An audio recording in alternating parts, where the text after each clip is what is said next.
નમસ્કાર વિદ્યાર્થી મિત્રો, ધોરણ 11નો વિષય છે આપણો ભૌતિક વિજ્ઞાનનું પ્રકરણ નંબર 3 સુરેખ પથ પર ગતિનો અત્યારે આપણે અભ્યાસ કરી રહ્યા છે, જેના નેક્સ્ટ વિડીયો લેક્ચરમાં સ્વાગત છે.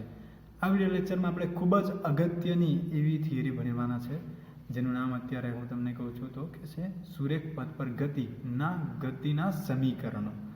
તો તમને ક્યારે પણ ભવિષ્યમાં તમને કોઈ પણ વ્યક્તિ બોલે કે ગતિના સમીકરણો બોલો, તો એના 3 વિદ્યાર્થી મિત્રો સમીકરણો છે, અને એ સમીકરણો તમને રાતના જો 3 વાગે કોઈ વ્યક્તિ જગાડીને પૂછે કે ગતિના સમીકરણો બોલો, ઊંઘનું કે બીજું કોઈ પણ પ્રકારના મનમાં વિચારો દૂર કરીને તમને 3 સમીકરણો ફટાફટ બોલાવવા જોઈએ. જે જ રીતે તમને સાદી રીતે ધારો કે કોઈ તમે ઊંઘમાંથી જાગો તો તરત જ આપણને આપણા મનથી આપણા મોંમાંથી ભગવાનનું નામ લઈને બોલતા હોય તો કેવી રીતના આપણે બોલી શકીએ, એ જ રીતે આ ગતિના સમીકરણો પણ બોલી શકો એ રીતની તૈયારી જોઈએ.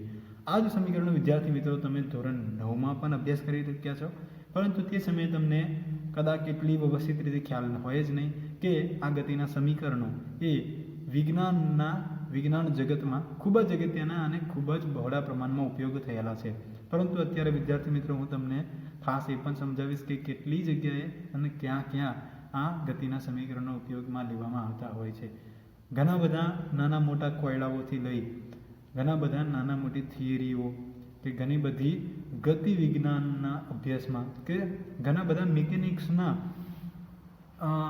ઉપકરણોમાં કે જેમાં આપણે બળ અને પ્રતિબળની પ્રક્રિયાઓને ધ્યાને લઈ અને પ્રવેગ એટલે કે વેગમાં થતા ફેરફારને સંદર્ભ લઈને આપણે કોઈ વિજ્ઞાનને વિકસાવવાનું હોય ત્યારે આ 3 ગતિના સમીકરણો ખૂબ જ ઉપયોગી સાબિત થતા હોય છે. તો જેના વિશે વિદ્યાર્થી મિત્રો આપણે નેક્સ્ટ આ થિયરી કે જેમાં આપણે આ નિયમિત ગતિના સમીકરણો એટલે કે નિયમિત પ્રવેગી ગતિના સમીકરણો ને આપણે આલેખની રીતથી વિદ્યાર્થી મિત્રો સૂત્રો તારવવાનો પ્રયત્ન કરીશું. તો જે માટેનો જરૂરી આલેખ પણ વિદ્યાર્થી મિત્રો હું તમને સમજાવીશ.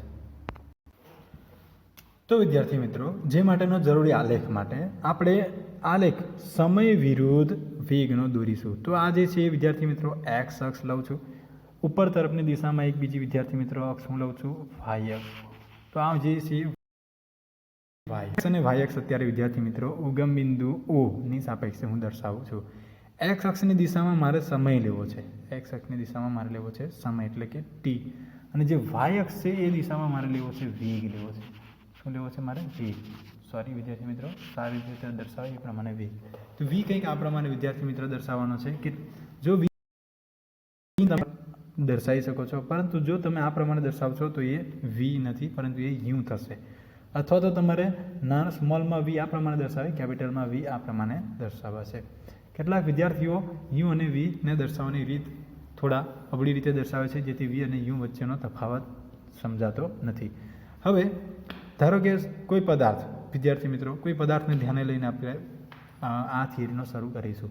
તો ધારો કે કોઈ પદાર્થ કોઈ ચોક્કસ વેગ કે જેને આપણે અત્યારે વ્યાખ્યાયિત કર્યું V0 ના વેગથી શરૂ કરે છે, એટલે કે ચોક્કસ સમયગાળો અત્યારે t=0 એટલે કે t=0 સમયગાળો એટલે ક્યાં અહીંયાનું બિંદુ કહેવાય. એ સમયગાળા દરમિયાન એનો પદાર્થનો વેગ કેટલો છે? V0 જેટલો વેગ છે. કેટલો વેગ છે એનો? V0. તો V0ના વેગથી જે તે પદાર્થ તમારો અહીંયા વેગ શરૂ કરી રહ્યો છે, અને થોડા સમય બાદ એટલે કે t=t સમયે એટલે કે અહીંયા સમયગાળો તમારો કેવી રીતના થશે જેના તો થોડા સમય બાદ એટલે કે t=t સમયે આ પદાર્થનો વેગ એ કેટલો વધી જાય છે? ચોક્કસ કેટલો વધી જાય છે? v=v. બરાબર છે. તો શરૂઆતમાં વેગ જે છે v એ v0 હતો શરૂઆતમાં, અને અંતિમે કેટલો વેગ છે આપણો? v જેટલો. t=0 સમય હતો, t=t સમય થઈ ગયો. તો આ બંને બિંદુઓને વિદ્યાર્થી મિત્રો અહીંયા જોડીએ એટલે કે v અને આ t વાળું, તો એના અનુલક્ષીને મને અહીંયા બિંદુ મળે, અને t=0 અને v=v0 વાળું બિંદુ ક્યાં મળે? મને અહીંયા. તો આ બંને બિંદુઓને હું અહીંયા વિદ્યાર્થી મિત્રો આ પ્રમાણે જોડી દઉં છું. તો જે તમારો અહીંયા વિદ્યાર્થી મિત્રો કંઈક આલેખ એ V0થી અહીંયા આ પ્રમાણે આપણો આલેખ મળે છે, પદાર્થની ગતિ થઈ છે એમ કહેવાય. અહીંયા તમારો વેગ સમયમાં થતો ફેરફાર એટલે કે સમયગાળો કેટલો થયો? t=0થી અહીં લઈને t=t એટલે કે t-0 તમારો સમય કેટલો મળશે કહેવાય? t-0 એટલે કે કેટલો થયો? t. એટલે સમયગાળો તમારો કેટલો મળે છે વિદ્યાર્થી મિત્રો? સ્મોલ t જેટલો.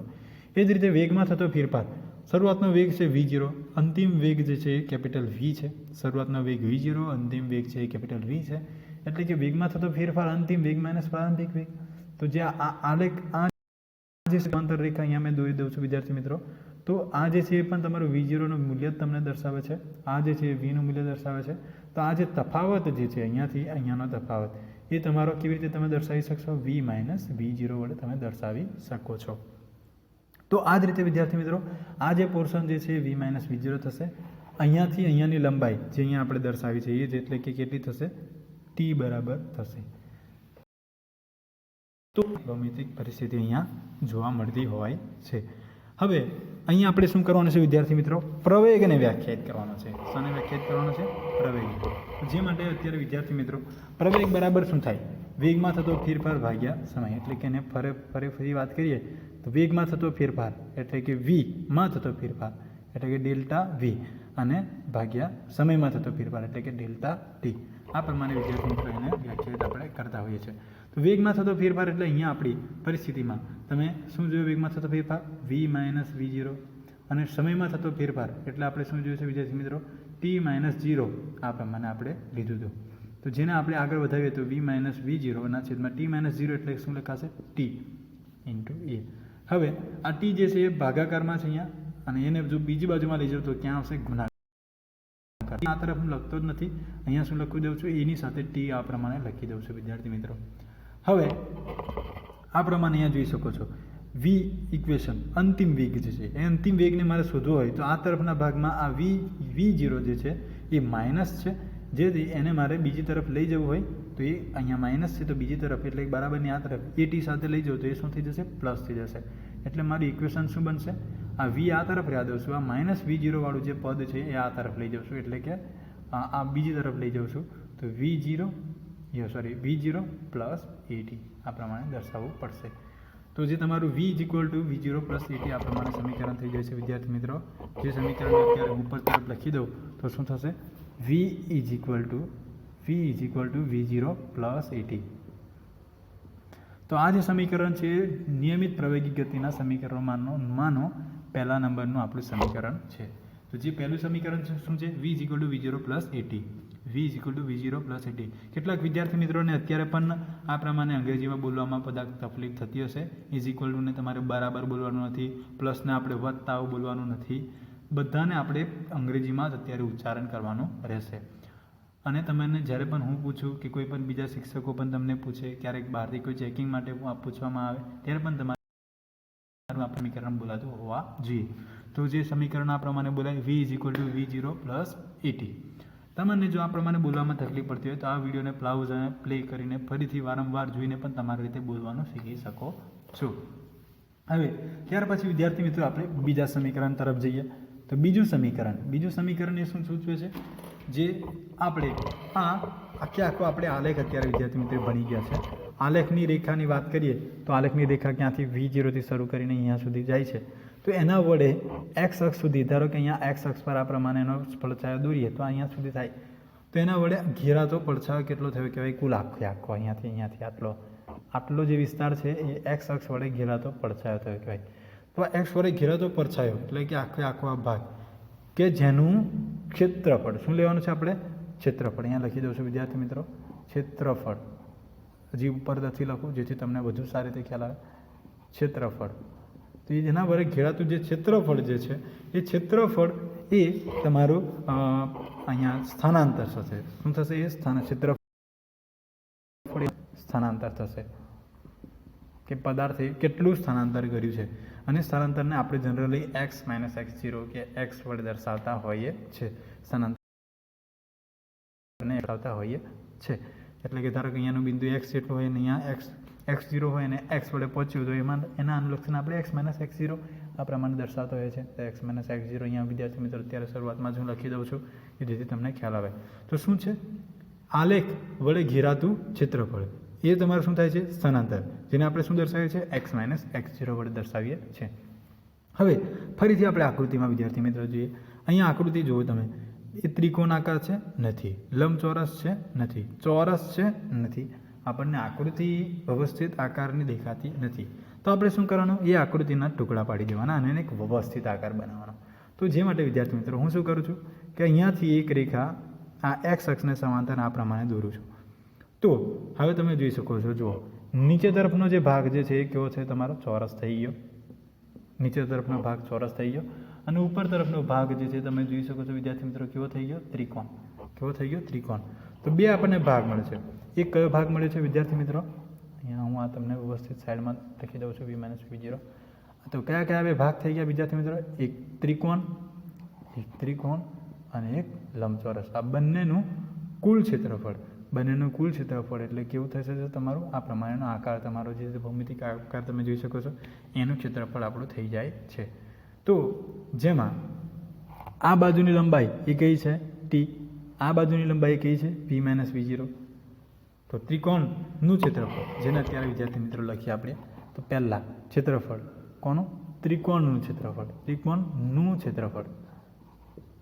વત્તા કોનું, ચોરસનું ક્ષેત્રફળ. આ પ્રમાણે વિદ્યાર્થી મિત્રો લખાશે. તો પહેલાં તો આપણે વિદ્યાર્થી મિત્રો ત્રિકોણનું ક્ષેત્રફળને બરાબર, ત્રિકોણનું ક્ષેત્રફળ શું થાય, 1/2 પાયો ગુણ્યા વેધ. આ પ્રમાણે લખાશે. તો હવે વિદ્યાર્થી મિત્રો ત્રિકોણનું ક્ષેત્રફળની આપણે વાત કરીએ. તો ત્રિકોણનું ક્ષેત્રફળ 1/2 પાયો શું થશે તમારો, t. વેધ અત્યારે આપણે કયો લેવો પડશે, v-v0. પાયો t, વેધ v-v0. તો જેને આપણે અહીંયા વિદ્યાર્થી મિત્રો આગળ લખીએ તો શું થઈ જશે આપણું, 1/2 પાયો t ઇન્ટુ વેધ v-v0. આ પ્રમાણે આપણે વિદ્યાર્થી મિત્રો અહીંયા દર્શાવવું પડશે. તો જે અહીંયા તમે અત્યારે વિદ્યાર્થી મિત્રો સમજી જ શકો છો, પરિસ્થિતિને અનુલક્ષીને આપણે આ પ્રમાણે એને બધા પરિબળોને અત્યારે આપણે અહીંયા દર્શાવ્યા છે. એ જ રીતે વિદ્યાર્થી મિત્રો હવે આપણે નીચે તરફનું એટલે કે ચોરસનું ક્ષેત્રફળ જોઈએ. તો આ t જે છે અને આટલું જે છે એ શું થશે તમારી v0, 0 થી v એટલે v0 જેટલો તમારો વેગ થશે. એટલે v0 ઇન્ટુ t એ તમારું શું થશે, આ ચોરસનું ક્ષેત્રફળ. ચોરસનું ક્ષેત્રફળ શું થાય, લંબાઈ ગુણ્યા પહોળાઈ. તો જે લંબાઈ, અહીંયા લંબાઈ તમે જોઈ શકો છો, લંબાઈ શું છે, t. પહોળાઈ કેટલી છે, v0. તો જેને લક્ષીને t ઇન્ટુ v0 અથવા v0 ઇન્ટુ t. તો આ પ્રમાણે વિદ્યાર્થી મિત્રો અહીંયા કંઈક આપણું દર્શાવવાનું થશે. તો હવે વિદ્યાર્થી મિત્રો અહીંયા જો v-v0 છે, એના છેદમાં આપણે t-t0 એટલે કે ખરેખર t લખીએ તો આપણે અહીંયા આના જગ્યાએ આપણે પ્રવેગ એટલે કે એ લખી શકીએ. પરંતુ જે માટે આપણે છેદમાં t લખતા હોય તો અંશમાં પણ એક બીજો t મૂકવો પડે, એટલે કે અંશમાં અહીંયા પણ ગુણ્યા આપણે t મૂકવો પડશે.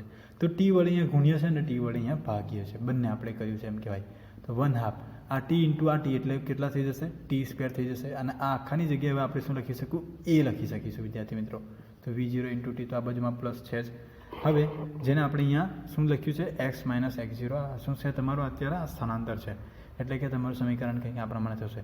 જેને વ્યવસ્થિત રીતે લખીએ તો x - x0 is equal two શું થશે, v0t ને આગળ લખી દઉં છું, v0t પ્લસ 1/2 એને આગળ લખું, ટીને પાછળ લખું છું, at² આ પ્રમાણે દર્શાવાશે. તો જે તમારું વિદ્યાર્થી મિત્રો ફાઇનલ સમીકરણ થાય છે, x - x0 is equal two v0t plus 1/2 at². આ જે છે એ અમારું નિયમિત ગતિના સમીકરણોનો બીજા નંબરનું સમીકરણ છે, જેને આ પ્રમાણે બોલાય x - x0 is equal two v0t plus 1/2 at². આ પ્રમાણે વિદ્યાર્થી મિત્રો આ સમીકરણ તમને બોલતા આવડવું જોઈએ, યાદ રાખવાનું છે. ફરી એક વખત બોલી દઉં છું વિદ્યાર્થી મિત્રો, x - x0 is equal two v0t plus 1/2 at². આ પ્રમાણે બોલાય, x - x0 is equal two v0t plus 1/2 at². અને અંગ્રેજીમાં જ બોલવાનું રહેશે વિદ્યાર્થી મિત્રો. ગુજરાતીમાં કોઈ વિદ્યાર્થી બોલશે કે x - x0 બરાબર v0t વત્તા આ પ્રમાણે બોલશે તો ચાલશે નહીં, તમારે ઇંગ્લિશમાં જ બોલવાનું રહેશે. x - x0 is equal two v0t plus 1/2 at². અને આ જ પ્રમાણે તમારે વિદ્યાર્થી મિત્રો આ પહેલું સમીકરણ બીજું સમીકરણ તારવવાનું પૂછવામાં આવે તો તમને આવડવું જોઈએ. જે રીતે ધોરણ 10માં પણ તમારા માટે અરીસાનું સૂત્ર કે લેન્સ સૂત્ર જેવા સૂત્ર ખૂબ જ અગત્યના હતા, એ જ રીતે ધોરણ 11માં તમારા માટેની આ થિયરી ખૂબ જ અગત્યની રહેશે. ત્યાર પછી વિદ્યાર્થી મિત્રો આપણા નેક્સ્ટ થિયરી પોર્શનમાં આગળ વધીએ. હવે નેક્સ્ટ થિયરી પોર્શનમાં આપણે આપણું તારવવાનું છે માત્ર હવે છેલ્લું સમીકરણ. જે છેલ્લું સમીકરણ તારવવાનું છે, જેના માટે પોર્શનમાં આપણે વિદ્યાર્થી મિત્રો જે પોર્શન આપણે તમારા અહીંયા સ્ક્રીન પર જે લખેલું છે એ લિખિત વિન્ડો તરફ હું વધારે આગળ વધીશ. તો જે માટે સરેરાશ વેગ જે એને v બાર વડે દર્શાવાય બરાબર શું થશે? સ્થાનાંતર ભાગ્યા સમય. તો સ્થાનાંતર ભાગ્યા સમય જેના આધારે આપણે સ્થાનાંતર x ને આપણે સૂત્રનો કરતા બનાવીએ તો જે થશે તમારું v બાર ઇન્ટુ t. એક વખત વિદ્યાર્થી મિત્રો આને પણ આપણે જે રીતે પેલા ઇક્વેશનને શીખ્યા છે એ જ રીતે શીખવાનો પ્રયત્ન કરીશું તો વધુ તમને સારી રીતે ખ્યાલ આવશે. સરેરાશ વેગ v બાર બરાબર આપણે શું લખીએ? સ્થાનાંતર ભાગ્યા સમય. x ને મારા સૂત્રનો કરતા બનાવવો હોય તો આ t ક્યાં જાય? ગુણાકારમાં. એટલે કે x બરાબર શું થશે? v બાર ગુણ્યા t. તો v બાર બરાબર આ શું છે? સરેરાશ વેગ બરાબર શું થાય? પ્રારંભિક વેગ વત્તા અંતિમ વેગ ભાગ્યા 2. પ્રારંભિક વેગ v0 વત્તા અંતિમ વેગ v ભાગ્યા 2. અહીંયા સરેરાશ કહેવાય. બે વેગ આપણે લીધા છે એટલે વેગોનો સરવાળો ભાગ્યા જેટલા વેગ છે એનો ભાગાકાર એટલે કે 2 વખત કર્યું છે એટલે ભાગ્યા 2 v0 વત્તા v ભાગ્યા 2. તો t જે છે એના માટે આપણે વિદ્યાર્થી મિત્રો આગળ ઇક્વેશન આપણે જોયું હતું કે પ્રવેગ a બરાબર v માઇનસ v0 ભાગ્યા t આવું જોયું હતું. તો t ને આ પ્રમાણે લખી દો અહીંયા અને a ને આ દિશામાં લઈ જાઓ તો મારું t બરાબર શું થઈ જશે? v માઇનસ v0 ના છેદમાં a આવું કંઈક થશે. t ની જગ્યાએ આપણે આવું લખી શકીએ. ફરી એક વખત દર્શાવું છું. a બરાબર આપણે પ્રવેગ બરાબર v માઇનસ v0 ના ભાગ્યા t આવું પહેલું ઇક્વેશન તારવી ત્યારે લખ્યું હતું અને t ને બરાબર આ તરફ લાવું છું એને બરાબર ને વિરુદ્ધ દિશામાં લઈ જાઓ. t બરાબર v માઇનસ v0 ના છેદમાં a આવું લખી શકીએ. તો અહીંયા જે t જે છે આપણો એને અહીંયા આ પ્રમાણે હવે લખીશું વિદ્યાર્થી મિત્રો. તો જે હું પોર્શન હવે અહીંયા તારવ્યું હતું એ લખી દઉં છું t ની જગ્યાએ. તો એ શું લખ્યા હતું આપણું? v માઇનસ v0 ના છેદમાં a આ પ્રમાણે વિદ્યાર્થી મિત્રો આપણું લખાશે. તો જે સમીકરણ x સ્થાનાંતર લખાશે તો આને પણ સ્થાનાંતરને પણ હવે વિદ્યાર્થી મિત્રો આપણે x માઇનસ x0 વડે દર્શાવીએ કારણ કે આપણને ખબર છે સ્થાનાંતર આ પ્રમાણે દર્શાવવાનું હોય છે. હવે અહીંયા તમે જોઈ શકો છો આ 2 અને a ને આપણે અલગ રાખીએ 2a રાખીએ સાઈડમાં રાખીએ અને v0 plus v minus v0 અને આપણે ઉલટું દર્શાવી દઈએ છીએ v પ્લસ v0 અને v માઇનસ v0 એટલે સરખું દેખાય. v plus v0 v minus v0 આવું સરખું આપણને લખાણ દેખાય. હવે પ્લસ અને માઇનસ વાળું પદ એટલે ખરેખર આ 2a જે છે એને આ બરાબરની વિરુદ્ધ દિશામાં લઈ લઉં છું વિદ્યાર્થી મિત્રો. તો શું થઈ જશે? x minus x0 into 2a આવું થઈ જશે વિદ્યાર્થી મિત્રો.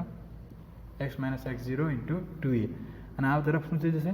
v0નો v સ્ક્વેર માઇનસ v0નો સ્ક્વેર આવું ઇક્વેશન થઈ જશે. v સ્ક્વેર માઇનસ v0નો square is equal to 2a into x minus x0. તો જેને અત્યારે વિદ્યાર્થી મિત્રો વધુ સારી રીતે અને સુદૃઢ ઉપર દેખાય એ પ્રમાણે લખું તો એક આ પ્રમાણે થશે વિદ્યાર્થી મિત્રો. v સ્ક્વેર માઇનસ v0નો square is equal to 2a into x minus x0 આ પ્રમાણે વિદ્યાર્થી મિત્રો ફાઇનલ ઇક્વેશન થશે. Minus v0 square is equal to 2a into x minus x0 આ પ્રમાણે બોલાશે. ફરીથી એક વખત બોલી જાઉં છું. v square minus v0 square is equal to 2a into x minus x0 એ જ રીતે ફરી એક વખત ઝડપથી આ પ્રમાણે બોલાવવું જોઈએ. v square minus v0 square is equal to 2a into x minus x0. કેટલાક વિદ્યાર્થીઓ કે જેમને આ પ્રમાણે અંગ્રેજીમાં બોલતા હોય તો એમને વધુ સારી રીતે કદાચ ના પણ સંભળાતો હોય તમે આ વિડીયોને એકદમ ધીમો યુટ્યુબમાં લઈ અને ધીમે રીતે સાંભળી શકો છો. તો એ જ રીતે બોલાય છે. તો v square minus v0 square is equal to 2a into x minus x0 આ પ્રમાણે તમારું ઇક્વેશન બોલાવવું જોઈએ. તમે પણ આ પ્રમાણે બોલવાનો પ્રયત્ન કરો, વારંવાર બોલવાનો કોશિશ કરો, ત્રણેય સમીકરણો અંગ્રેજીમાં બોલવાનો કોશિશ કરો અને તમને વ્યવસ્થિત રીતે બધા સમીકરણો બોલાતા હોવા જોઈએ ઝડપથી અને ખૂબ જ વ્યવસ્થિત રીતે. એ જ રીતે વિદ્યાર્થી મિત્રો આ ત્રણેય સમીકરણો હું એક વખત લખી દઉં છું આજે કે આ ત્રણ સમીકરણો કયા કયા છે. તો જે સમીકરણ શું હતું? v is equal to v0 plus at પહેલું સમીકરણ. બીજું સમીકરણ શું હતું? x is equal two x0 અથવા તો x આપણે બંને એક તરફ લીધા હતા એટલા માટે x minus x0 is equal two v0t plus 1/2 at square આ પ્રમાણે ઇક્વેશન આપણે બીજું એક જોયું હતું. ત્રીજું ઇક્વેશન આ પ્રમાણે છે v square minus v0 square is equal two x minus x0. તો આ પ્રમાણે તમે ઝડપથી લખી પણ શકતા હોવા જોઈએ. અને આ ત્રણેય સમીકરણ 1 સમીકરણ 2 અને સમીકરણ 3 આ ત્રણેય સમીકરણો તમે ખૂબ જ ઝડપથી બોલી શકતા હોવા જોઈએ. ગમે ત્યારે પણ તમને પૂછવામાં આવે ત્યારે આ સમીકરણો તમને આવડતા હોવા જોઈએ. આ જ સમીકરણો આધારે આપણું તદ્દન સંપૂર્ણપણે જે મિકેનિક્સ છે તમારી બાઇક કેવી રીતના બનેલી છે, કાર કેવી રીતના બનેલી છે, એરોપ્લેન કેવી રીતના બનેલું છે, તમારી સ્કૂલનું બિલ્ડિંગ કેવી રીતના બનેલું છે, તમારું ઘર કેવી રીતના બનેલું છે, સંપૂર્ણ બાબતો તમે આ સમીકરણો એ એના પાયાના સમીકરણો થશે. તો જેથી તમને ખ્યાલ આવવો જોઈએ.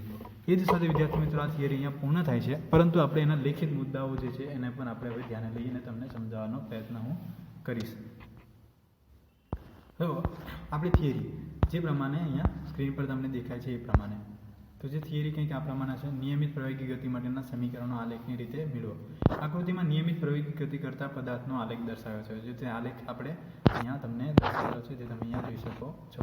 અલગ અલગ શેપિંગના કલરથી તમને દર્શાવેલો છે. તમારે એકવાર શાંતિથી ફરી જોવાનું છે. પદાર્થનું સ્થાનાંતર x સમય t, પ્રારંભિક વેગ v0 અને અંતિમ વેગ v અને પ્રવેગ a છે. આ પ્રમાણે દરેક નિશાન સ્મોલ a શું છે, કેપિટલ V શું છે, v0 શું છે, આમ પ્રમાણે લખવાનું. પ્રવેગ બરાબર શું થાય? વેગમાં થતો ફેરફાર ભાગ્યા સમયગાળો. વેગમાં થતો ફેરફાર v - v0 થશે, સમયગાળો t - t0 થશે, t - 0 આ પ્રમાણે થશે. તો t ને આ તરફ લઈ લઈએ તો at v - v0, જે તમારું પહેલું સમીકરણ આપશે. v v0t + 1/2 v v0 + at, એ તમારું પહેલું સમીકરણ આપશે. ત્યાર પછી વિદ્યાર્થી મિત્રોનો આલેખના વક્ર નીચે ઘેરાતું ક્ષેત્રફળ શું સૂચવે છે? સ્થાનાંતર સૂચવે છે. તો સ્થાનાંતર બરાબર x શું થશે? ત્રિકોણનું ક્ષેત્રફળ વત્તા જેનો ક્ષેત્રફળનો મુદ્દા તમે લખીએ અને એનું સમીકરણ તમને મળશે x v0t + 1/2 at². એ જ રીતે સરેરાશ વેગ v = a/t, અને જેના આધારે x ને સૂત્રનો કરતા બનાવીએ. x v × t, v એટલે સરેરાશ વેગ, t નું ઇક્વેશન પહેલા સમીકરણ જે રીત છે એ પ્રમાણે મૂકી છે, અને તમને અંતિમ સમીકરણ મળશે v² - v02 = 2a × x. અહીંયા સ્થાનાંતરનું વિદ્યાર્થી નથી, પરંતુ આપણે x - x0 લખીએ તો પણ વધુ સારું રહેશે. તો ઘણી વાર વિદ્યાર્થી મિત્રો તમે y એકાંતરી આમ પદ્ધતિ માટે લખતા હોય તો y - y0 દર્શાવવું પડે, x માં લખતા હોય તો x વડે દર્શાવવું પડે, x - x0, ઝેડમાં લખતા હોય તો z - z0 વડે દર્શાવવું પડે. તો જે તમને તમારા પાઠ્યપુસ્તકમાં જેને લગતા પણ સમીકરણો આપેલા છે, જે પણ તમારા વિદ્યાર્થી મિત્રો તૈયાર કરવાના રહેશે. શું ફેરફાર થાય જ્યારે x લઈએ ત્યારે, શું ફેરફાર થાય જ્યારે y લઈએ ત્યારે, શું ફેરફાર જે તમારે મુદ્દાઓ સમજવાના રહેશે. જ્યાં સરેરાશ વેગ v = v + v0/2 એ માત્ર નિયમિત પ્રવેગ માટે જ છે. તે જ સાથે વિદ્યાર્થી મિત્રો આપણી આ થિયરી કે જે હતી આપણી નિયમિત પ્રવેગી ગતિના સમીકરણો માટેની થિયરી, જે અહીંયા પૂર્ણ થાય છે. આઈ હોપ કે તમને વધુ સારી રીતે અને વ્યવસ્થિત રીતે આ નિયમિત ગતિના સમીકરણોની થિયરી જે છે તે બધું સારી રીતે ખ્યાલ આવી ગયો છે. પરંતુ ખાસ અગત્યનો મુદ્દો તો એ છે વિદ્યાર્થી મિત્રો કે તમારે આ થિયરી જે છે ખૂબ જ અગત્યની હોવાથી તમને દરેક સમીકરણો વ્યવસ્થિત રીતે આવડવા જોઈએ, બોલતા આવડવા જોઈએ, લખતા આવડવા જોઈએ. કોઈ પણ સમયે રાતના પણ જગાડીને પૂછે ત્યારે પણ આવડે, તે પ્રમાણેની જરૂરિયાત છે આ સમીકરણોની. તો વિચારી શકો છો કે એની અગત્યતા શું રહેશે તમારા વિજ્ઞાન પ્રવાહમાં.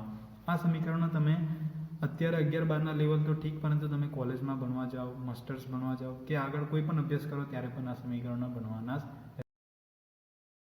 રહેશે. આ લેક્ચર અહીંયા હું પૂર્ણ કરું છું, અને હું તમને જણાવી દઉં છું કે આ સમીકરણો તમને વ્યવસ્થિત રીતે તૈયાર કરેલા હોવા જોઈએ. થિયરી પણ તમારા માટે ખૂબ જ અગત્યની છે, જેથી તૈયાર કરેલી હોવા જોઈએ.